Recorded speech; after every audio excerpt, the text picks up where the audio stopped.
It's Friday morning, and once again I'm feeling quite jaded and tired because it's been another max effort, stressful week at work. So on the day today is some upper body strength training, followed by a bit of zone 1 and 2, because tomorrow I'm going to be live streaming one of Ed's most challenging polarized training programs. It's called the Superman, and it comprises 20 1-minute max effort sprints at 115 to 125% of FTP, with only 30 seconds of recovery between each sprint. As I say, repeated 20 times. Looking forward to it and dreading it in equal measure.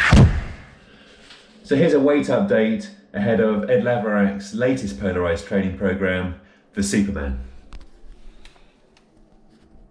Welcome to Saturday morning of Bike Racing Without Mercy, and a slightly different live stream to the usual, in that today I'm taking on one of Ed Lavarak's most difficult training programs. It's one that he actually talked about on his YouTube channel, and he's called it the Superman. And basically the main part of the program comprises a really tough looking 30-minute segment where you do a max effort or 1-minute sprint at least 115% of FTP to maybe up to 125% of FTP with 30 seconds of recovery, and you repeat 20 times in a row. So it's going to be a tough one. And here we go on 25. If someone could keep count, 19 to go. Yep, it's going to be emotional. Heart rate higher than I'd hoped for. That's 3, isn't it? Yep. 5, that's 6. Oh, I'm on the flipping. Oh, I'm irritated now. That's 7, 8, 9, 10, halfway, 11, 12, 13, 14, 15, 16, 17, 2 to go, last one.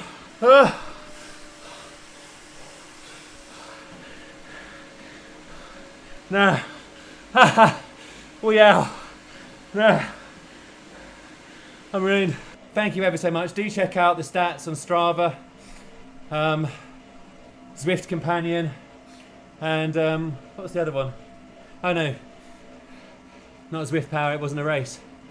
I really enjoyed the live stream of the Superman, and it certainly lived up to the billing. It was extraordinarily difficult, but very uplifting, and I can feel that my body has had to work really hard to complete it. The nervous system has been ramped up to an absolute peak, and I can kind of feel myself shaking a tiny little bit in terms of the after effects. So the recovery is really important, and obviously on the deck we have the usual protein shake. I forgot my blueberries, so I've got apple for the vitamin C, obviously carbohydrates, PB&J, and some hippie milk. But also I've been adding into the regime over the last month or so these Phil Richards Ultimate Greens.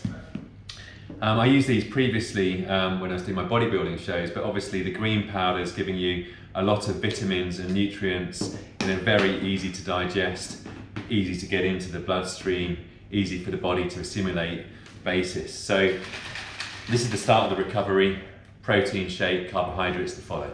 Now, following on from the Superman, on Saturday I took a day off on a Sunday because I was absolutely shattered. My legs were really feeling it. So today is Monday morning. I'm off to the gym for a little bit of upper body strength. I'm going to get a bit of time on the bike also.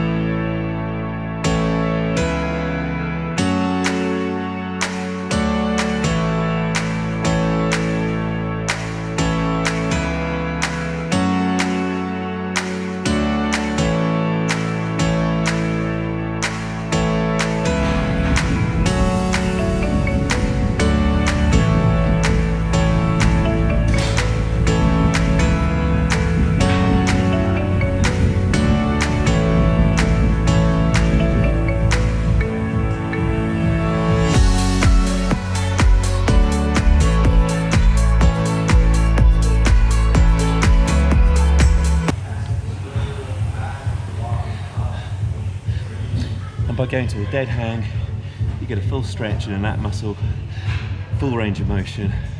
That makes the movement harder, and you've really got to generate a lot of power and muscle contraction to extend upwards, and by having a squeeze at the top, that really rounds off the movement, helps you focus on the mind-muscle connection.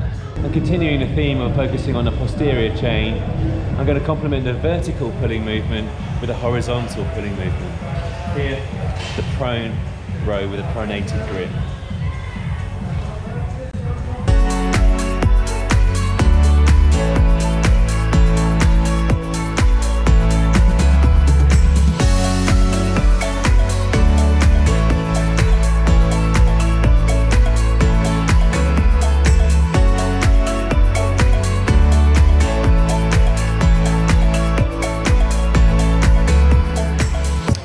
Once again, emphasising the mind-muscle connection with a full stretch of the lat at the bottom of the movement and trying to squeeze it for a second hold at the top. Well, I had been hoping to do a bit of chest, but International Chest Day on Monday was back in full swing, couldn't get on a bench, so therefore I pivoted the workout, as I say, to focus on the posterior chain.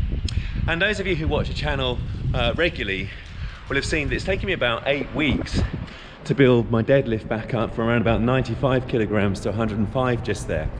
And I'm not overly concerned about how long it's taken, because my main focus is on the cycling and an improvement on power to weight in the cycling. The strength training is just meant to be complementary, a little bit accretive to that, and therefore when we're doing so many kilometers on the bike, clearly that's taking away energy that would otherwise be devoted to the strength, and therefore it's going to take longer to build up some strength and size in the gym, and that's absolutely fine. Very happy with that, because I know what my main goal is.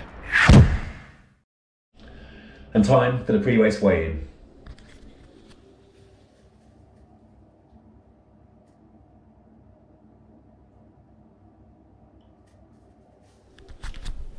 Holding steady. Change the race outfit and change the plan. I realised that because we were due to go on holiday, I'd forgotten all about outdoor racing, and it turns out that there's actually a full gas winter circuit March Hare series on today at the Velo circuit, so I'm going to go and give that a go instead of a Zwift race. It won't settle for some reason. So Zwift race tomorrow, outdoor race today, and it could be the last one actually during this coronavirus crisis, because a lot of the outdoor races are now being cancelled by the different organisers. We'll have to wait and see. But obviously, if that's the right thing to do, so be it. Indoor racing it is.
With my confidence at its usual low at the start of the race, I make my presence known. From the back of the field, of course, #BetaMale. Such is my confidence that I decide to give my fellow competitors a head start, aka taking a gut-wrenching 18 seconds to actually clip in. Yep, it was going to be one of those days. So having invested 400 to 500 watts for about a couple of minutes and half a box of matches, I found my way to the sanctuary of the back of the bunch, where I discovered that the pace was moderate, but the bike handling sketchy. So my general level of concern was high.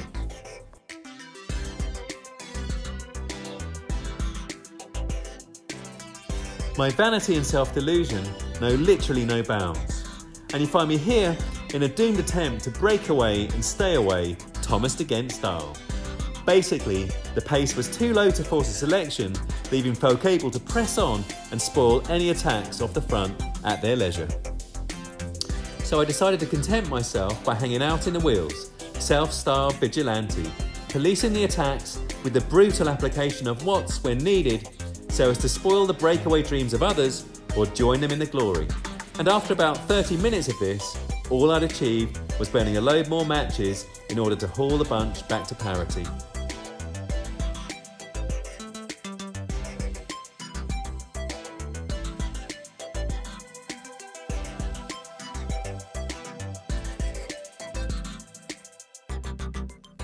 And with predictable monotony, we got to the final 5 laps, where I was on the front, master of diddly squat.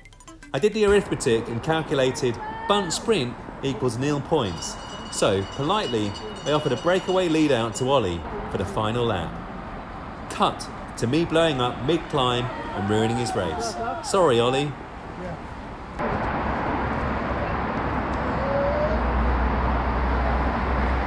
Got it. Oh, you got it, yeah, you got it.